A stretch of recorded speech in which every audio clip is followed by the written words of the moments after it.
Pension ఇచ్చింది కేసీఆర్ గారి ప్రభుత్వం. కానీ ఇదే కాంగ్రెస్ పార్టీ వాళ్ళ మేనిఫెస్టోలో మేము అధికారంలోకి వస్తే మొదటి నెల నుంచే 6016 ఇస్తామని చెప్పారు. మరి ఇవ్వండి దయచేసి. రాష్ట్రంలో దాదాపు 5-6 లక్షల వికలాంగులు ఉన్నారు. వారందరికీ కూడా మీరు ఇచ్చిన మాట ప్రకారంగా 6000 రూపాయల ఆసరా పెన్షన్ దివ్యాంగులకు కూడా అందించాలి. పక్కన ఆంధ్రప్రదేశ్ కూడా దివ్యాంగులకు 6000 రూపాయలు చేసింది. మీరు కూడా మాట ఇచ్చారు. దాన్ని దివ్యాంగుల పెన్షన్ కూడా 6000 రూపాయలకు కూడా పెంచి దివ్యాంగులందరినీ కూడా ఆదుకోవాలని చెప్పి రాష్ట్ర ప్రభుత్వాన్ని మేము డిమాండ్ చేస్తూ ఉన్నాం. ఇలా కేసీఆర్ గారు ప్రభుత్వం ఉన్నప్పుడు, ఆనాడు కొత్తగా మా ప్రభుత్వం అధికారంలోకి వచ్చినప్పుడు రాష్ట్రంలో 29 లక్షల పెన్షన్లు ఉండేవి. ఇవాళ మేము అనేక కొత్త వాళ్ళకు కూడా పెన్షన్లు ఇచ్చాం. నేత కార్మికులు, గీత కార్మికులు, ఎయిడ్స్ పేషెంట్లు, డయాలసిస్ పేషెంట్లు, అట్లా చేనేత కార్మికులు. అదేవిధంగా పెన్షన్ ఏజ్ కూడా 65 సంవత్సరాల నుంచి 57 సంవత్సరాలకు తగ్గించి పెన్షన్ల సంఖ్య 29 లక్షల నుంచి 44 లక్షలకు పెంచాం. అంటే ఇచ్చిన మాట ప్రకారంగా కొత్త పెన్షన్లు కూడా చాలా పెద్ద ఎత్తున ఇచ్చాం. 2014లో పెన్షన్ల సంఖ్య 29 లక్షలు ఉంటే మేము దిగిపోయే నాటికి పెన్షన్ల సంఖ్య 44 లక్షలు. అంటే చాలా పెద్ద ఎత్తున కొత్త పెన్షన్లు ఇచ్చాం. మీరు అన్నారు ఇంటికి 2 పెన్షన్లు ఇస్తామన్నారు. చాలా సంతోషం, మేము మిమ్మల్ని అభినందిస్తాం. తప్పకుండా మీరు ఇంటికి 2 పెన్షన్లు ఇవ్వాలని కోరుతున్నాం. అవ్వకు తాతకు ఇద్దరికీ 4000 పెన్షన్ ఇవ్వండి. ఈ ప్రభుత్వాన్ని మేము తప్పకుండా అభినందిస్తాం. మాట మీద నిలబడండి. అవ్వ తాతకు ఇవ్వండి, 4000 పెన్షన్ ఇవ్వండి. ఇంకా ఎవరైనా పెన్షన్ రాని వాళ్లకు దరఖాస్తు పెట్టుకున్న వాళ్ళందరికీ కూడా వెంటనే పెన్షన్ ఇవ్వాలి, కొత్త పెన్షన్లు మంజూరు చేయాలని చెప్పి కూడా మేము ఈ ప్రభుత్వాన్ని డిమాండ్ చేస్తూ ఉన్నాం. ఎందుకంటే కేసీఆర్ గారు ఉన్నప్పుడు ప్రతి సంవత్సరం మా ప్రభుత్వంలో దాదాపు 12,000 కోట్ల రూపాయలు మేము పెన్షన్ల మీద ఖర్చు పెట్టాం. ప్రతి సంవత్సరం 12,000 కోట్లు ఖర్చు పెట్టాం. మరి మీరు ఇప్పుడు 4000 చేస్తామన్నారు, కొత్త పెన్షన్లు ఇస్తామన్నారు, 2 పెన్షన్లు ఇస్తామన్నారు. ఇవ్వండి, ఒక 25-30 వేల కోట్లు అవుతుంది. చాలా సంతోషం కదా. ఇప్పుడు 12,000ను డబుల్ ఇస్తే 24,000 అవుతుంది. కొత్త పెన్షన్లు 2 పెన్షన్లు ఇస్తే ఇంకో 10,000 పెరుగుతుంది. చాలా సంతోషం. ప్రజలు మేలు జరుగుతుంది, పేదలకు మేలు జరుగుతుంది. మాట మీద నిలబడండి. సో వెంటనే మరి సూటిగా నేను ప్రభుత్వాన్ని డిమాండ్ చేసేది, తక్షణమే మీరు పెన్షన్ను ఇచ్చిన మాట ప్రకారంగా ఆంధ్రప్రదేశ్ను చూసి బుద్ధి తెచ్చుకోండి, ఆంధ్రప్రదేశ్ను చూసి నేర్చుకోండి. 4,000 రూపాయల పెన్షన్ ఇవ్వండి, పాత బకాయిలు కలిపి ఇవ్వండి. ఏప్రిల్ మే పెండింగ్లో ఉన్నాయి. పార్లమెంట్ ఎన్నికలు ఓట్లు డబ్బల పడ్డాక ఇప్పటిదాకా పింఛన్ వల్లే, డబ్బల ఓట్లు పడగానే పింఛన్ బంద్ పెట్టిండ్రు. ఆ ఇచ్చే 2,000 కూడా వస్తలేదు. తక్షణమే ఆ 2 నెలల పెన్షన్ ఇవ్వండి, పెంచిన పెన్షన్ ఇవ్వండి, బకాయిలతో ఇవ్వండి. అదేవిధంగా అన్ని పబ్లిక్ ఇష్యూస్ బై సబ్ జర న్యాయం చేయండి. నిన్న ఆశా వర్కర్లు వచ్చి వైద్య విధాన పరిషత్ ఆఫీసు ముట్టడిచ్చినట్టుగా టీవీల్లో పేపర్లో చూశాను. రాష్ట్ర ప్రభుత్వం ఏమో ప్రతి నెల 1వ తారీఖు వేతనం ఇస్తున్నామని రోజు ఉదరగొడుతున్నారు మంత్రులు. వాళ్ళ వార్తలు చూస్తే, నేను పత్రికలో చూస్తే, మాకు 1వ తారీఖు పెన్షన్ వస్తలేదు, 18వ తారీఖు అయినా 20వ తారీఖు అయినా పెన్షన్ వస్తలేదు, మాకు 1వ తారీఖు పెన్షన్ ఇవ్వండి అని ఆశా వర్కర్లు ధర్నా చేస్తున్నారు. అంటే ఇప్పుడు మీరు చెప్తున్నది నిజమా, ఆశా వర్కర్లు చెప్తున్నది నిజమా? జీతాలు ఏమన్నారండి? పెన్షన్, సారీ, పెన్షన్లు మాట్లాడి పెన్షన్ వచ్చినట్టుంది. ఆశా వర్కర్ల జీతాలు 1వ తారీఖు వస్తలేవని చెప్పింది నిజమా? లేదు, మీరు 1వ తారీఖే ఇస్తున్నామని మీరు చెప్తున్నది నిజమా? నిజంగా మీరు 1వ తారీఖే ఇచ్చుంటే అంత దూరం నుంచి ఆశా వర్కర్లు వచ్చి ఎందుకు వైద్య విధాన పరిషత్ కార్యాలయం ముందు ధర్నా చేసినారు? సో తక్షణమే ఆశా వర్కర్లకు, హెల్త్ డిపార్ట్మెంట్లో ఎన్హెచ్ఎంలో పనిచేస్తున్న ఏఎన్ఎంలకు, ఎన్హెచ్ఎం సిబ్బందికి 2 నెలల జీతాలు పెండింగ్లో ఉన్నాయి. ఇప్పుడు ఎన్హెచ్ఎం సిబ్బందికి నేషనల్ హెల్త్ మిషన్ కింద దాదాపు 17,000 మంది ఉద్యోగులు పనిచేస్తారు. రాష్ట్రంలో 6-7 మంది ఏఎన్ఎంలు, సెకండ్ ఏఎన్ఎంలు పనిచేస్తారు. వాళ్ళకి ఇప్పుడు 2 నెలలైనా జీతం రాలే. ఒకవైపు ఏమో ప్రభుత్వం 1వ తారీఖే జీతం ఇస్తామంటున్నారు, ఇంకోవైపు ఏమో సార్ మాకు 2 నెలలైనా జీతం పడలేదు, మేము ఇల్లు కిరాయి కట్టలేకపోతున్నాం, పిల్లల స్కూళ్ళు స్టార్ట్ అయినాయి, ఫీజులు కట్టలేకపోతున్నాం, మా జీతాలు ఇప్పియండి అని మొరబెట్టుకుంటున్నారు. ఆశా వర్కర్లు 1వ తారీఖు జీతం ఇవ్వండి అని మొరబెట్టుకుంటున్నారు. సో పెండింగ్లో ఉన్న ఎన్హెచ్ఎం ఉద్యోగులు, సెకండ్ ఏఎన్ఎంలు, ఆశాల జీతాలు వెంటనే చెల్లించాలని రాష్ట్ర ప్రభుత్వాన్ని డిమాండ్ చేస్తున్నాం. ఇకపోతే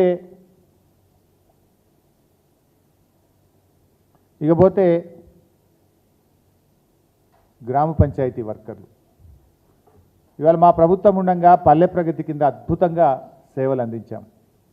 ఇవాళ మళ్ళా పల్లెల్లో ఆ ప్రగతికి పూర్తిగా బంద్ అయిపోయింది. నిన్నెక్కడో చూశాను, సిపిఎం పార్టీ కామారెడ్డి జిల్లాలో 5 నెలలైంది గ్రామ పంచాయతీ వర్కర్లకు జీతాలు లేవు అని ధర్నా చేస్తున్నారు. అది చదివి నేను మా జిల్లాలో మా కాన్స్టిట్యున్సీలో ఫోన్ చేసి అడిగాను, సార్ ₹1 గ్రామ పంచాయతీకి వస్తలేదు, 5 నెలల నుంచి జీతాలు లేవు, ట్రాక్టర్ ఇన్స్టాల్మెంట్లు కట్టలేకపోతున్నాం, ట్రాక్టర్లో డీజిల్ పోయడానికి కూడా గ్రామ పంచాయతీలో డబ్బులు లేవు, పంచాయత్ సెక్రటరీలు కానీ స్పెషల్ ఆఫీసర్లు జేబుల్లో నుంచి సొంత డబ్బులు పెట్టి ఇవాళ మేము డీజిల్ పోయించే పరిస్థితి ఉన్నది, గ్రామ పంచాయతీలు నిర్వీర్యమైపోయినాయి, ప్రభుత్వం నుంచి నయా పైసా రావడం లేదని వాళ్ళు వాపోతున్నటువంటి పరిస్థితి. మరి ఏం చేస్తుంది ప్రభుత్వం? 5 నెలల నుంచి సఫాయి కార్మికులకు మీరు జీతాలు ఇవ్వకపోతే ఏ పేదల కోసం మీరు పనిచేస్తున్నారు? మీరు చెప్పుకునే పేదల ప్రభుత్వం అని మీరు చెప్పుకునే గొప్పలు ఇదేనా అని నేను అడుగుతా ఉన్నా. గ్రామ పంచాయతీ సఫాయి కార్మికుల కంటే నిరుపేదలు ఇంకెవరుంటారు? ఆ పేదలకు వేతనాలు ఇవ్వడానికి ఎందుకు మీకు మీ దాంట్లో ప్రాధాన్యత లేదు? మీ ప్రభుత్వం దృష్టికి పనిచేయడం లేదా, రావడం లేదా? సో తక్షణమే గ్రామ పంచాయతీలకు నిధులు విడుదల చేయండి. సర్పంచుల పదవీ కాలం ముగిసింది, పాపం బిల్లులు రాక వాళ్ళు కరెంటు మోటార్లు కాలిపోతే మరమ్మతు చేసినవి కానీ, వాళ్ళ జేబుల నుంచి సఫాయి కార్మికులకు ఇచ్చిన జీతాలు కానీ రాక ఇవాళ సర్పంచులు కూడా బాధపడతా ఉన్నారు. 5 నెలల నుంచి 4 నెలల నుంచి అనేక గ్రామాల్లో సఫాయి కార్మికులకు జీతాలు లేవు. ప్రభుత్వం స్పందించి గ్రామ పంచాయతీలకు నిధులు విడుదల చేసి ఆ సఫాయి కార్మికులందరికీ, పారిశుధ్య కార్మికులందరికీ వేతనాలు చెల్లించాలని చెప్పి రాష్ట్ర ప్రభుత్వాన్ని డిమాండ్ చేస్తూ ఉన్నాం. అదేవిధంగా ఈ ప్రభుత్వానికి మానవత్వం లోపించిందేమో అనిపిస్తూ ఉంది. సీఎంఆర్ఎఫ్ చెక్కులు లేవు. 6 నెలలైంది గవర్నమెంట్ వచ్చి. గతంలో కేసీఆర్ గారి హయాంలో చెక్కు ప్రింట్ అయింది, 65,000 చెక్కులు ప్రింట్ అయినాయి. దాని మీద కేసీఆర్ గారి బొమ్మ ఉన్నదని అవి పంచకుండా ఆపెట్టారు. అరే మీ బొమ్మ పెట్టుకొని పంచరాదని మేము వద్దంటున్నామా? గత ప్రభుత్వమే మంజూరు చేసింది. చెక్కులు ప్రింట్ అయినాయి 65,000. అవి పాపం నిరుపేదలకు అందించకుండా 6 నెలల నుంచి అనగబెట్టిండ్రు, ఆపెట్టిండ్రు. అట్లా ఒక 22,000 అప్లికేషన్లు శాంక్షన్ అయి ఉన్నాయి. ఇంకో 25,000 అప్లికేషన్లు స్క్రూటినీ కాకుండా ఉన్నాయి. ఇక మీ ప్రభుత్వం వచ్చినాక ఈ 6 నెలల నుంచి వచ్చిన దరఖాస్తులు అన్నీ ఉన్నాయి. దాదాపు ఈ రాష్ట్రంలో 150,000 మంది ప్రజలు సీఎంఆర్ఎఫ్ చెక్కుల కోసం ఎదురు చూస్తూ ఉన్నారు. ఎంతో పేదలు అప్పు తెచ్చుకొని వాళ్ళు వైద్యాన్ని తీసుకున్నారు. ప్రభుత్వం మీద ఇచ్చే సహాయం వాళ్ళకి ఎంతో కొంత ఆ కుటుంబాలకు ఉపశమనం కలిగిస్తుంది. ఇలా ఫోటో మార్చడం పేరు మీద, మీ ఫోటో పెట్టుకునే దాని పేరు మీద ఇంత నిర్లక్ష్యం అవసరమా? తక్షణమే సీఎంఆర్ఎఫ్ అప్లికేషన్లన్నీ కూడా రివ్యూ చేసి ప్రాసెస్ చేసి ఎదురు చూస్తున్నటువంటి ఆ నిరుపేదలకు ఈ సీఎంఆర్ఎఫ్ చెక్కులు వెంటనే అందించాలని చెప్పి రాష్ట్ర ప్రభుత్వాన్ని మేము డిమాండ్ చేస్తూ ఉన్నాం. మరో ప్రధానమైన సమస్య అంగన్వాడీ టీచర్లు. ఒకవైపేమో 1వ తారీఖే జీతం ఇస్తున్న ప్రభుత్వం అని మీరేమో గప్పాలు కొట్టుకుంటున్నారు. అంగన్వాడీ టీచర్లు ఏమో రోడెక్కుతున్నారు. ఈ రాష్ట్రంలో 65,000 మంది అంగన్వాడీ టీచర్లు, ఆయాలు ఉన్నారు. ఈ 65,000 మందికి 2 నెలల నుంచి జీతం రాలే. 2 నెలల నుంచి జీతం రాక అంగన్వాడీ టీచర్లు, ఆయాలు ఆందోళన చెందుతూ ఉన్నారు. జీతాలు కట్టుకోలేక స్కూళ్ళు స్టార్ట్ అయినాయి, పిల్లలకు పుస్తకాలు కొనియాలి, బట్టలు కొనియాలి, ఫీజులు కట్టాలి, మా జీతాలు రావడం లేదని బాధపడుతున్నారు. అంగన్వాడీ టీచర్లను వివిధ రకాల పనులు చెప్పి వేధిస్తూ ఉంది ప్రభుత్వం. మీరు ఇంటింటికి పోయి నల్లా సర్వేలు చేయండి, ఇంకో పని చేయండి, మీరు థంబ్ ఇంప్రెషన్ పెట్టండి. ఇలా అంగన్వాడీ టీచర్లను ఉసురు పోసుకుంటున్నారు, ఇబ్బంది పెడుతున్నారు. కేసీఆర్ గారేమో ఏ రోజు అంగన్వాడీ టీచర్లు 10 ఏళ్లలో రోడ్డెక్కి ధర్నా చేసిన పరిస్థితి కానీ, ఏ రోజు జీతం కోసం వాళ్ళు ఎదురు చూసిన పరిస్థితి లేకుండా ఈ దేశంలోనే అత్యధిక వేతనాలు చెల్లిస్తున్న రాష్ట్రాల్లో ఒక రాష్ట్రంగా తెలంగాణ రాష్ట్రాన్ని మా అంగన్వాడీ టీచర్లను కేసీఆర్ గారు నిలిపారు. కానీ మీరేమో ఇచ్చే జీతం ఇస్తలేరు. ఓ జీతం పెంచుతామని చెప్పి మేనిఫెస్టోలో గొప్పగా చెప్పిండ్రు. అంగన్వాడీ టీచర్ల జీతం మేము పెంచుతాం, వాళ్ళకి స్కేల్ ఇస్తామని చెప్పిండ్రు. పెంచుడు మాట దేవుడెరుగు, ఇచ్చే జీతం కూడా ఇస్తలేరు. 2 నెలలే ఆ జీతం ఇయ్యక. తక్షణమే వాళ్ళ వేతనాలు చెల్లించండి. మేనిఫెస్టోలో చెప్పిన విధంగా అంగన్వాడీ టీచర్లకు ఆయాలకు వేతనాలు పెంచాలని చెప్పి రాష్ట్ర ప్రభుత్వాన్ని నేను డిమాండ్ చేస్తూ ఉన్నాం. ఇకపోతే థర్డ్ ఇష్యూ బైసాబ్ చెప్పమంటారా లేదా ఇంకో రోజు పెట్టమంటారా? డైల్యూట్ అయిపోతుంది, నీట్ మాట్లాడేది ఉండే నాకు. ఆల్ కరెంట్ టాపిక్సే బైసాబ్ నేను మాట్లాడింది. వాళ్ళేమో జీతాలు లేక పిల్లల చదువులకు ఫీజులు కట్టలేకపోతామంటున్నారు. వీళ్ళేమో నిరుద్యోగ యువత ఆందోళన చెందుతున్నారు. ఇప్పటికే ఒక అమ్మాయి ఆత్మహత్య చేసుకున్నది. Everything is important, but kindly cover it. ఇకపోతే నీట్. ఇవాళ నీట్పై ఈ దేశంలో నీడలు కమ్ముకున్నాయి. విద్య అనేటువంటిది చాలా ముఖ్యమైనటువంటిది. ఇవాళ దేశంలో ఉన్న బీజేపీ ప్రభుత్వం యొక్క నిర్లక్ష్యం కారణంగా విద్య ఎట్లయితే సంపద బీజేపీ హయాంలో కొందరి చేతుల్లోకి పోయిందో, విద్య కూడా కొందరి చేతుల్లోకి వెళ్తున్న పరిస్థితి కనబడతా ఉంది. అత్యున్నత విలువైనటువంటి మెడికల్ విద్య ఇవాళ అంగట్లో సరుకైపోయింది. నీట్ పరీక్ష నిర్వహణ లోపం వల్ల,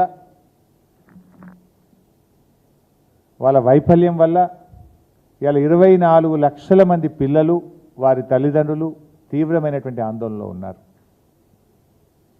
దేశవ్యాప్తంగా 24 లక్షల మంది పిల్లలు ఈ నీట్ ఎగ్జామ్ రాశారు.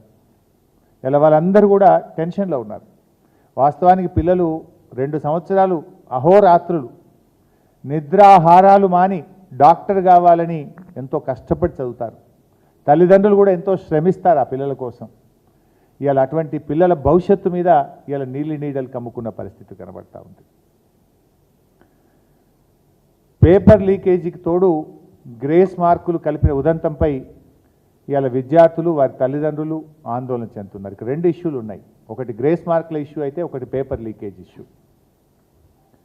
దేశవ్యాప్తంగా విద్యార్థులు రోడ్ల మీదకి వచ్చి ఆందోళన చేస్తూ ఉంటే ఇటు ప్రధానమంత్రి గారు కానీ అటు కేంద్ర మంత్రులు కానీ కనీసం నోరు కూడా విప్పడం లేదు, దీని మీద స్పందించడం లేదు. మన్ కీ బాత్లో తన బాత్ చెప్పేటువంటి ప్రధానమంత్రి గారు నీటి పైన ఏం చెప్తారో చెప్పాలి, స్పందించాలని చెప్పి కూడా మేము డిమాండ్ చేస్తూ ఉన్నాం. ఇక్కడ అనుమానం ఎందుకు కలుగుతుంది?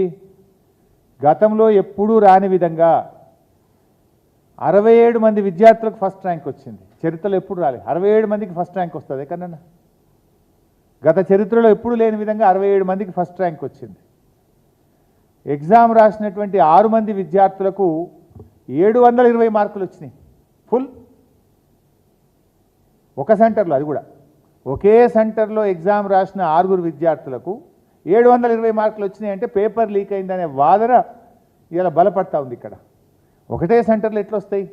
6 విద్యార్థులకు అసలు చరిత్రలో ఏ పరీక్షలోనైనా, ఏ కాంపిటేటివ్ ఎగ్జామ్లోనైనా ఒక సెంటర్లో ఫుల్ మార్క్స్ వచ్చినటువంటి సంఘటన కానీ ఉదంతం కానీ ఎక్కడన్నా ఉన్నదా అని నేను అడుగుతా ఉన్నా. ఇంత స్పష్టంగా, ఇంత గ్లేరింగ్గా కనబడతా ఉంటే ఇవాళ కేంద్ర ప్రభుత్వం నిమ్మకు నీరెత్తినట్టుగా వ్యవహరిస్తూ ఉన్నది. నీట్లో అసలు గ్రేస్ మార్కులు కలిపే విధానమే లేదు. There is no such procedure, there is no such practice. కానీ 1563 మందికి ఎలా కలిపారు అనేటువంటిదే ఇవాళ ప్రశ్న. ఎవరికి కలిపినరు? ఏ 1563 మందికి మీరు మార్కులు కలిపినరో ఆ లిస్టు ఎందుకు బహిరంగపరచడం లేదు? ఆ పేర్లను ఎందుకు గోప్యంగా పెడుతున్నారని చెప్పి ఇవాళ విద్యార్థులు ప్రశ్నిస్తూ ఉన్నారు. ఆ 1563 మంది విద్యార్థులకు మీరు ఏ విద్యార్థులకు కలిపినరు, ఏ ప్రాతిపదికన కలిపినరో ఆ విద్యార్థుల వివరాలు బహిరంగపరచాలని చెప్పి కూడా డిమాండ్ చేస్తూ ఉన్నాం. అది జరిగితే ఇంకా చాలా విషయాలు బయటకు వచ్చేటువంటి అవకాశం ఉంటుంది. సో గతంలో ఎప్పుడూ లేని విధంగా ఈ 67 మందికి ఫస్ట్ ర్యాంక్ రావడం కానీ, అదేవిధంగా ఒకే సెంటర్లో విద్యార్థులకు 720 మార్కులు సాధించడం కానీ, ఇవన్నీ చూస్తే పేపర్ లీకేజీ ఏ స్థాయిలో ఉంది అనేటువంటిది స్పష్టంగా మనకు అర్థమవుతూ ఉంది. జనరల్గా ఒక్క మార్కు తేడాతోనే విద్యార్థుల ర్యాంకులు మారిపోతాయి, ఎంతోమంది అవకాశాలు కోల్పోతారు. అట్లాంటిది అలా ఒక సెంటర్లో ఇంతమందికి ఇంత పెద్ద మొత్తంలో మార్కులు రావడం అనేది ఎలా సాధ్యమైందనేదే ఇలా అందరి ముందు ఉన్నటువంటి ప్రశ్న. ఇలా ఫలితాలు కూడా 10 రోజులు ముందుకు జరిపి సరిగ్గా దేశంలో పార్లమెంట్ ఎన్నికల ఫలితాలు వచ్చే రోజే ఈ నీట్ ఫలితాలు ఎందుకు ఇచ్చారు అనేది కూడా ఒక ప్రశ్న.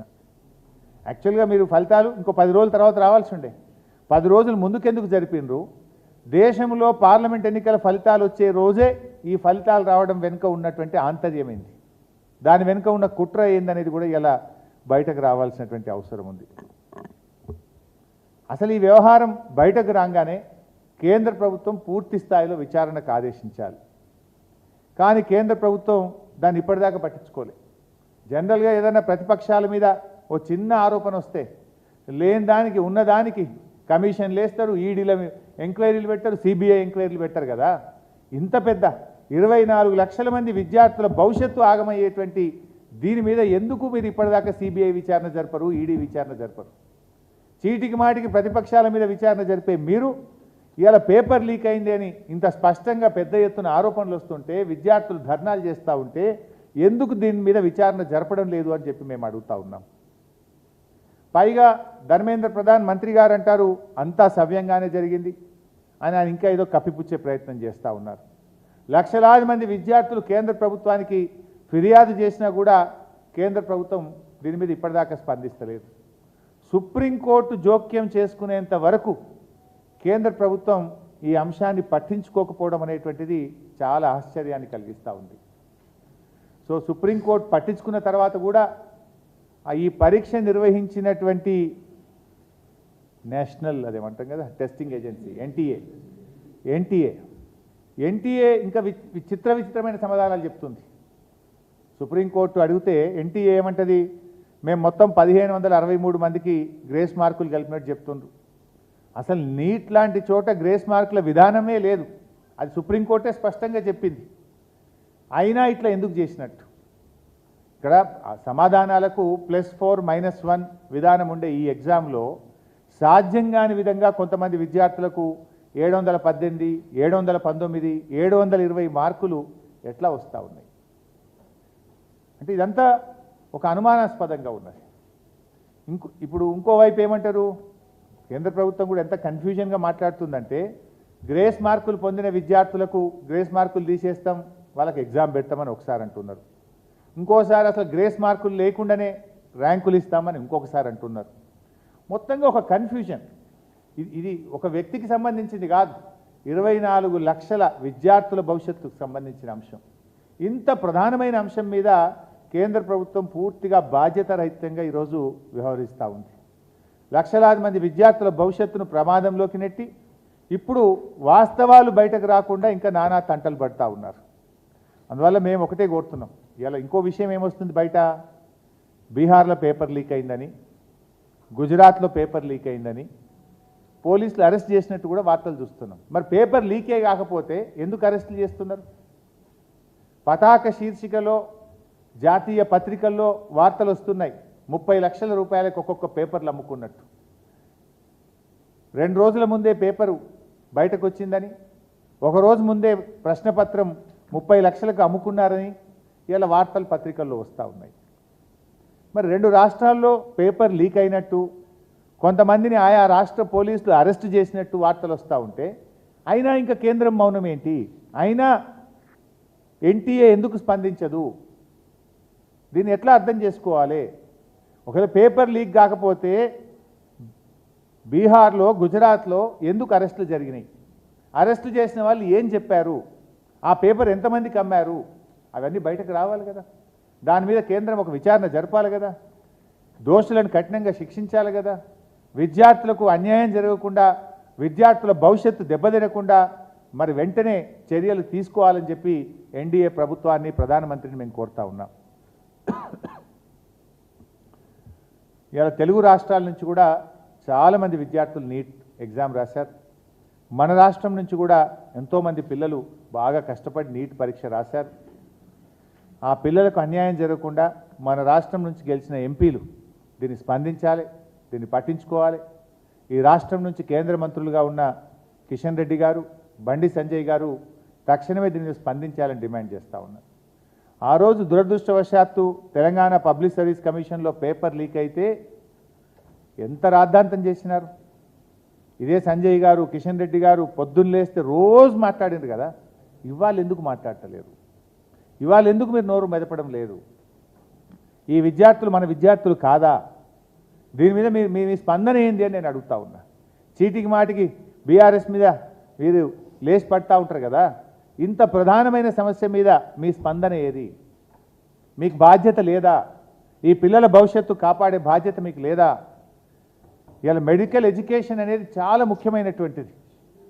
ఇవాళ కేసీఆర్ గారు దేశంలో ఎక్కడ లేని విధంగా ప్రతి జిల్లాకు ప్రభుత్వ మెడికల్ కాలేజీ పెట్టిన ఘనత కేసీఆర్ ప్రభుత్వంది.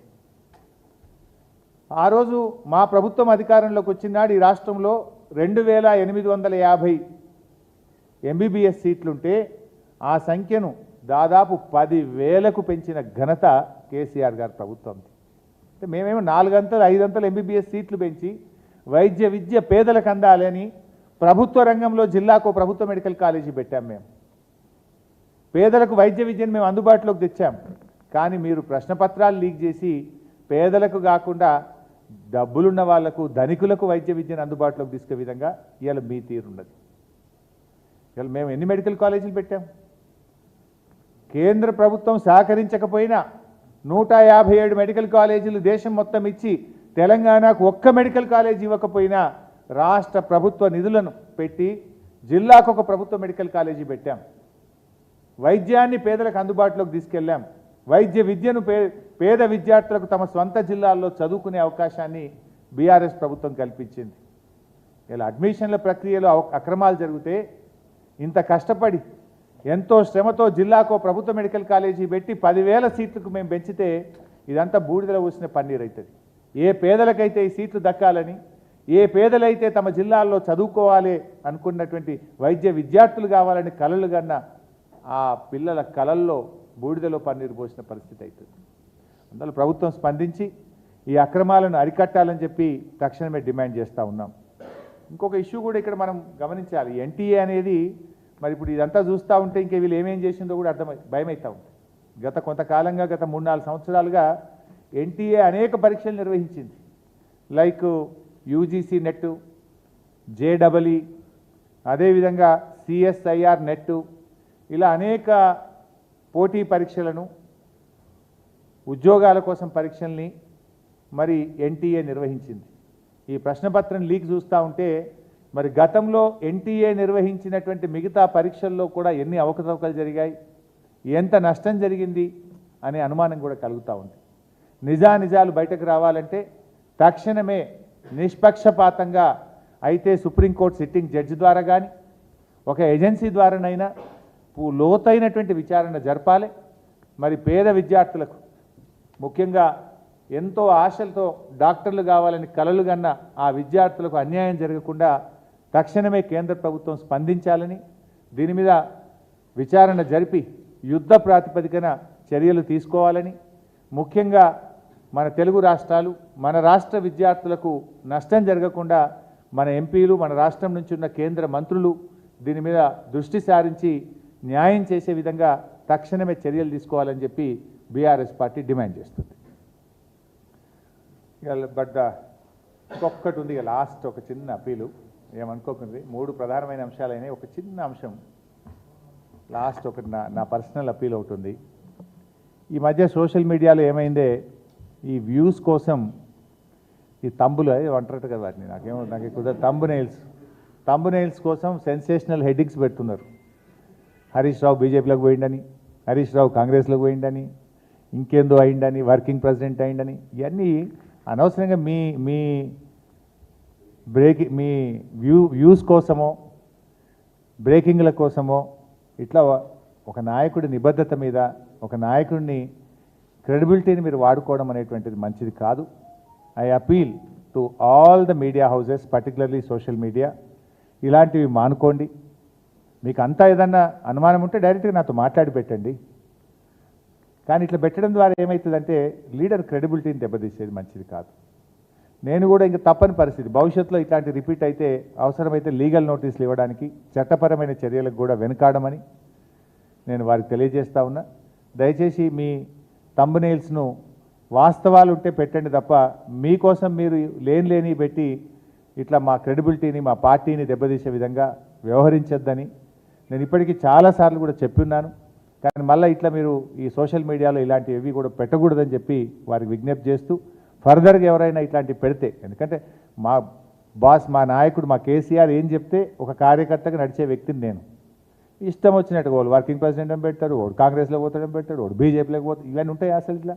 నేను చాలాసార్లు స్పష్టంగా చెప్పాను, మీ బ్రేకింగ్ల కోసం, మీ లైక్ల కోసం, మీ వ్యూస్ కోసం, మీ రేటింగ్ల కోసం ఒక నాయకుడి యొక్క నిబద్ధతను నిజాయితీని దెబ్బతీయొద్దని, ఇలాంటి మానుకోవాలని చెప్పి నేను విజ్ఞప్తి చేస్తున్నాను.